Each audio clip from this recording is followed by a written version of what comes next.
Olá, Que tal? eu sou Cecília Eu sou Tony. e hoje vamos falar sobre o Real Alcázar de Sevilha.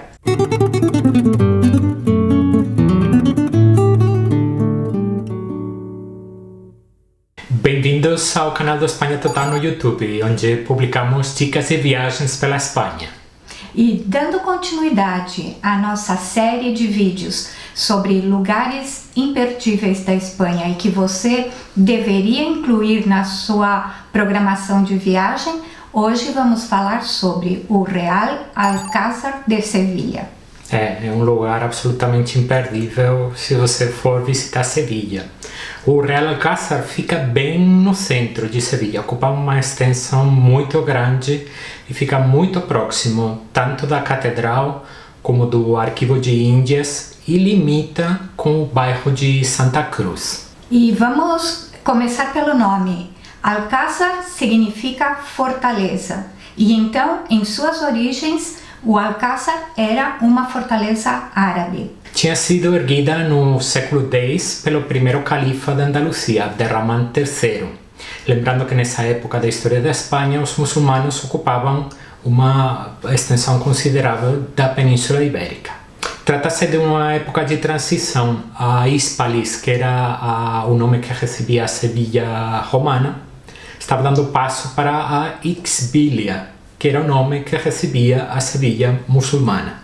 E no século seguinte, os outros governantes árabes foram introduzindo novas construções a essa fortaleza. Em 1248, Fernando III de Castilha completou a conquista de Sevilha. Sevilha já caiu nas mãos dos reis católicos da Espanha.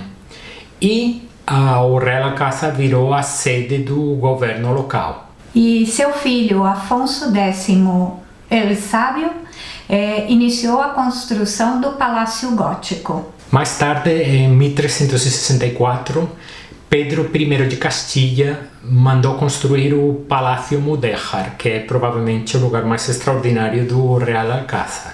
E aqui precisamos esclarecer um termo que vamos usar bastante, que é mudéjar. O que é a arte mudéjar? É a arte feita pelos muçulmanos que permaneceram na Península Ibérica após a conquista dos espaços pelos reis católicos. Eles mantiveram sua religião, mas trabalharam em projetos cristãos usando a linguagem artística dos muçulmanos. Então, resumindo muito, a arte mudéjar é isso. É uma arte que tem a aparência visual dos muçulmanos, mas é feita em construções cristãs. E no Alcázar você vai ver combinado o estilo arquitetônico mudéjar com outros estilos como o gótico, o renascentista, o barroco, que vão se superpondo ao longo do tempo.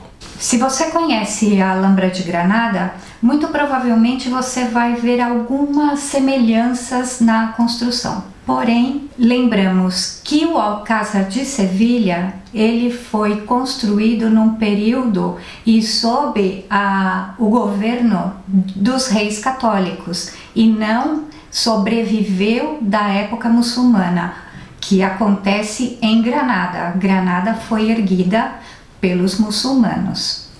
A Alhambra de Granada é obra dos sultões muçulmanos, enquanto o Real Alcázar de Sevilha é o que você consegue visitar hoje, é obra dos reis cristãos. E a importância do Alcázar é tamanha que foi declarada Patrimônio Mundial da Humanidade pela Unesco em 1987.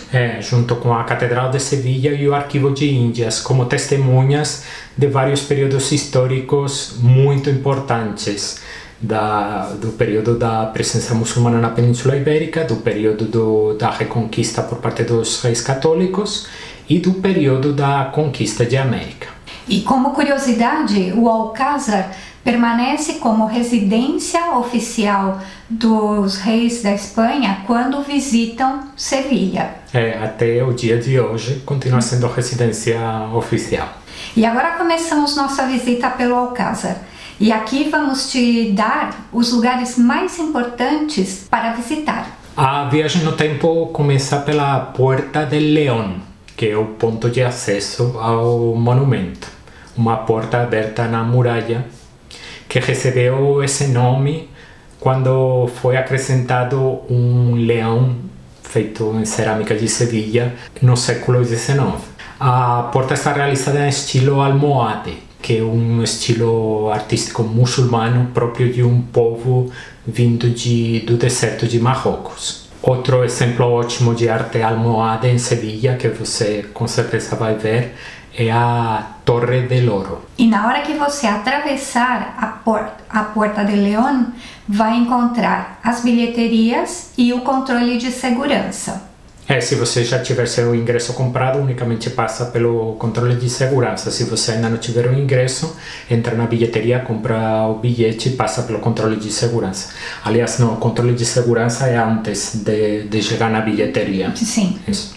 E saindo da bilheteria, você vai encontrar 3 arcos que estão assim abertos na muralha. E atravessando os arcos, você chega no Pátio de la Monteria. E o pátio se chama assim porque era o espaço destinado para que montassem os cavalos e saíssem para a caça. Na sua frente você vai ver a fachada do lugar mais incrível do Real Alcázar, que é o Palácio Mudéjar, também chamado Palácio de Pedro I, porque, como falamos anteriormente, foi esse monarca que mandou construir o palácio. Foi construído entre 1356 e 1366 e o monarca trouxe artesãos de diferentes cidades da Espanha para trabalhar na construção, de Toledo, de Granada, de Córdoba. O palácio é interessante porque foi levantado para ser usado como um espaço privado do rei Pedro I. E a decoração presente no Palácio Mudéjar, que como o próprio nome indica é Mudéjar, reflete o gosto daquela época pelo estilo arquitetônico da Andaluzia muçulmana, apesar de estarmos falando de reis cristãos. Eles gostavam muito das manifestações artísticas dos muçulmanos. E a fachada combina vários estilos arquitetônicos cristãos e muçulmanos. Na parte superior, observe o beiral feito em madeira. E embaixo está um mural feito em azulejos que descreve a época em que foi concluído o palácio. E abaixo desses azulejos, que tem uma escritura em árabe, está uma inscrição em caracteres góticos que deixam claro que foi realizada a construção sob o governo do Pedro I.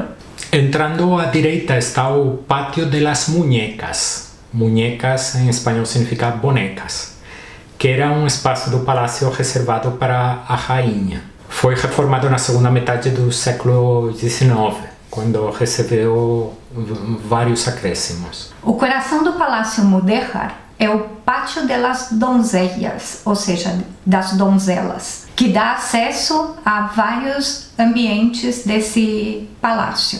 É um pátio retangular com galerias cobertas e no centro um espelho de água.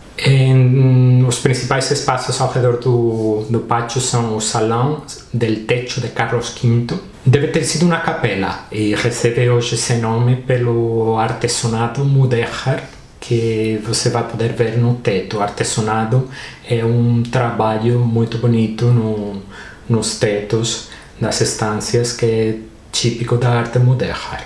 E o lugar mais incrível e espetacular é o Salão de Embaixadores. O formato é quadrado e está coberto com uma maravilhosa cúpula dourada. E no salão existe uma alternância de elementos decorativos muito interessante, elementos cristãos, elementos árabes.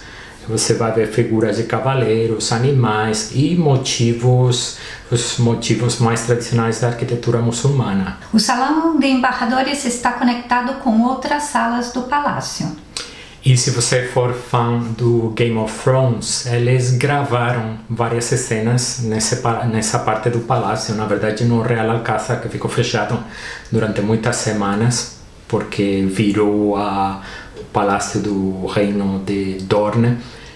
e gravaram especificamente nessa sala. E os produtores do seriado explicavam que simplesmente não tinha como mandar fazer uma sala com tanta riqueza decorativa, que não tinha dinheiro que pudesse contratar um artesão ou um exército de artesanos para fazer um trabalho tão maravilhoso quanto o do Salão de Embaixadores. Então, se você assistiu o seriado, assista de novo, porque vai ver a cúpula do Salão de Embaixadores. E aí não fizeram quase intervenção digital, né? Utilizaram o espaço como é. As paredes, como acontece em outras partes do palácio, estão decoradas com azulejos e com yeserias. As yeserias são um elemento muito característico da arte muçulmana, que é um trabalho maravilhoso feito no gesso. Por isso o nome yeseria. E aqui você não vai saber para onde olhar, porque todas as paredes, tetos, todo lugar em que você colocar os seus olhos, você vai notar uma riqueza de decoração absolutamente mágica. Você fica encantado com a visão de tantas coisas lindas em um espaço tão pequeno. E saindo do Palácio Mudéjar, você vai passar por Palácio Gótico. É uma viagem no tempo, para trás, porque como falamos no começo do vídeo, o Palácio Gótico é anterior ao Palácio Mudéjar. O Palácio Mudéjar foi construído por Pedro I, o Palácio Gótico pelo seu pai, Alfonso X. E como seu próprio nome indica, foi construído no estilo gótico, que era o estilo vigente na época. Os azulejos que decoram as paredes foram acrescentados posteriormente, durante o reinado do monarca espanhol Felipe II. Os espaços mais destacados que você vai visitar são o Salão de los Tapices e o Gran Salón, também conhecido como Salão de las Bóvedas, porque é o elemento arquitetônico mais marcante desse espaço retangular. E saindo do Palácio Gótico, você vai entrar numa das partes mais importantes e extensas do Alcázar, os jardins. Os jardins são os mais extensos de Sevilha e têm sido reformado muitas vezes ao longo do tempo. O sabor árabe nos jardins foi preservado, apesar das inúmeras reformas feitas no jardim, através de vários elementos que você vai encontrar percorrendo os jardins. Um elemento é o fato de os jardins contar com muitos jardins individualizados, isolados um do outro em estilos bem diferentes. Outro elemento super característico da arte árabe são as fontes baixas, que você vai ver em muitas partes dos jardins. Os azulejos decorando bancos, prédios. E finalmente a presença de tanto laranjeiras como pés de limão. E se você visitar Sevilha no inverno, vai ficar encantado, porque estão cheios e você tem até que tomar cuidado para não cair uma laranja, um limão na tua cabeça. Aliás, são limões sicilianos, não são limões brasileiros. E as laranjas são de uma espécie de laranja amarga. Então são árvores meramente decorativas, a fruta não se come, porque é uma laranja bem amarga. E algumas partes que podemos destacar dos jardins, começamos com o estanque de Mercúrio, que foi construído para abastecer de água todo o complexo. E no meio desse estanque está uma estátua de bronze do deus grego Mercúrio. Logo atrás do estanque você vai ver um longo muro que corta os jardins pela metade. É a Galeria de Grutesco. Essa galeria foi o resultado de uma transformação feita em 1612 do que era até então um pedaço da muralha do Alcázar. Foram acrescentados todo tipo de elementos decorativos em um lado da muralha e foi aberta também uma galeria que pode ser percorrida. Aliás, não deixe de fazer isso. Tem uma entrada logo atrás do estanque, com uma escada muito, muito estreita, mas depois a galeria é um pouco mais larga. E da galeria você tem umas vistas sensacionais dos diferentes jardins, vai poder identificar os diferentes estilos. Caminhe bem até o fundo, porque é muito legal essa galeria de grotesco.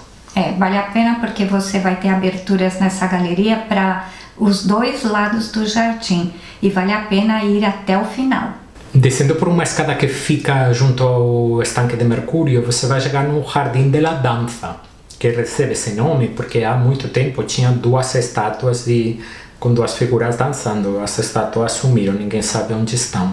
E por uma pequena escada que fica no meio do jardim, você vai descer nos Banhos de Maria Padilla, que é um espaço no subsolo do Real Alcázar, que é super interessante e que nem todo mundo visita, porque a entrada fica um pouco escondida. E o pavilhão de Carlos V está no meio dos jardins. Tem uma forma quadrada e as paredes revestidas de azulejos. Uma preciosidade. Os azulejos são uma maravilha do pavilhão de Carlos V. E os jardins são muito extensos e contêm muitas surpresas, tipo um labirinto ou um outro estanque. Para você se perder por esses jardins e se deliciar com os aromas e com a forma da vegetação. Se o dia estiver lindo, dá para passar tanto tempo ou mais nos jardins quanto no interior do Real Alcázar, porque é uma parte do Alcázar que é delicioso. E já quase no final do percurso existe um café com vistas ao jardim, com uma sacada aberta para o jardim, que já é o lugar perfeito para descansar, porque você deve estar cansado depois de tanto caminhar, tomar um café e contemplar a maravilha que aparece na frente dos seus olhos. Assim, como é normal, os preços não são muito amigos, mas a vista é muito deliciosa de se apreciar. E independente do seu roteiro de visitação, você vai sair pelo Pátio das Bandeiras. Antes mesmo de sair no pátio, você vai encontrar a loja do Alcázar. Se você tiver um orçamento generoso, tem umas coisas lindíssimas lá na loja, muito caras, mas lindíssimas. E já saindo do Pátio de las Bandeiras, você vai passar por um arco e lá na sua frente a Catedral de Sevilha. E vamos com as informações práticas. Estimamos que o tempo de visitação ao Alcázar vai de 2 a 4 horas, dependendo do seu interesse em história e dependendo da sua disponibilidade de tempo também. Como já explicamos, o Real Alcázar é muito extenso. São muito extensos os palácios e os jardins nem se fala. Então há muita coisa para se ver. E se você aprecia detalhes, aí você vai enlouquecer e a sua câmera fotográfica também. O Real Alcázar, é lógico, recebe muitos visitantes, especialmente durante a temporada alta. Indicamos muito que você recebe seus ingressos antecipadamente. Se você comprar os ingressos antecipadamente, você fura a fila. Existe uma fila para quem já comprou, outra fila para quem não comprou. Agora, na temporada baixa, se você, já fizemos isso 2 vezes, sem ter reservado antecipadamente os ingressos, se juntar à fila meia hora antes de abrirem as portas, você vai conseguir entrar sem muito problema. A fila não é muito grande nesse horário do dia, ainda não chegaram os grupos. Então, na temporada baixa, existe essa alternativa de aguardar, se juntar na fila logo antes de abrir e entrar mais ou menos rápido. E tem ainda uma vantagem, que não vai ter tanta gente dentro do Alcázar, porque ao longo do dia vai entrando mais e mais gente, isso vai ficando muito lotado. Você entra no primeiro horário, consegue ver os espaços mais ou menos vazios. E lembrando que a compra do ingresso não é o único funil, que você antes tem que passar pelo controle de segurança. E provavelmente vai demorar mais tempo aí do que na fila para comprar o ingresso. O único site que indicamos para a compra de ingressos para visitar o Real Alcázar é o site oficial.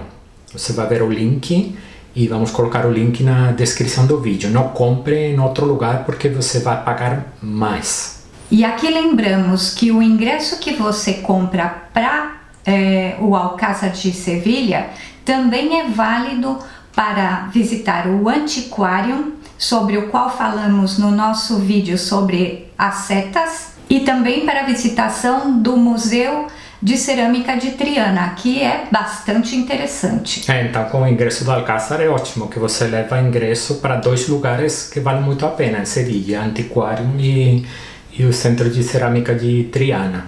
Não esqueça disso. E falando em visitar Sevilha, você pode, é lógico, você pode organizar sua visita por conta e pedir todos os esclarecimentos que você precisar, que a gente vai te ajudar. Mas a gente já fez esse trabalho no nosso guia Sevilha em 2 dias. O Sevilha em 2 dias é um guia da nossa autoria e nele você vai encontrar 3 roteiros, um de dia inteiro e outros 2 de meio-dia. Porque assim te dá mais flexibilidade na organização do seu tempo. E esses roteiros vão levar você para visitar todos os lugares imperdíveis de Sevilha, inclusive o Alcázar. E ainda tem um bônus, que a gente vai fazendo paradinhas em lugares, em barzinhos ótimos, para fazer um pit stop e entrar em contato com a culinária local. E o Sevilha em 2 dias faz parte da nossa coleção de guias, que atualmente são 11, de várias cidades da Espanha. Vamos colocar também o link para o site dos nossos guias na descrição do vídeo. E aqui chegamos no final do vídeo dedicado ao Real Alcázar de Sevilha. Espero que você tenha gostado de saber um pouquinho mais sobre esse lugar imperdível de se conhecer na Espanha. E se você tiver qualquer dúvida, não se esqueça, deixe o seu comentário abaixo, na caixa de comentários. E se você gostou do vídeo, deixa um like pra gente. Se você quiser acompanhar as nossas dicas da Espanha, inscreva-se no canal. Acionando a campanha, você será avisado cada vez que subirmos um novo vídeo. A gente, quem sabe, não se vê visitando o Alcázar. Hasta pronto! Hasta la vista!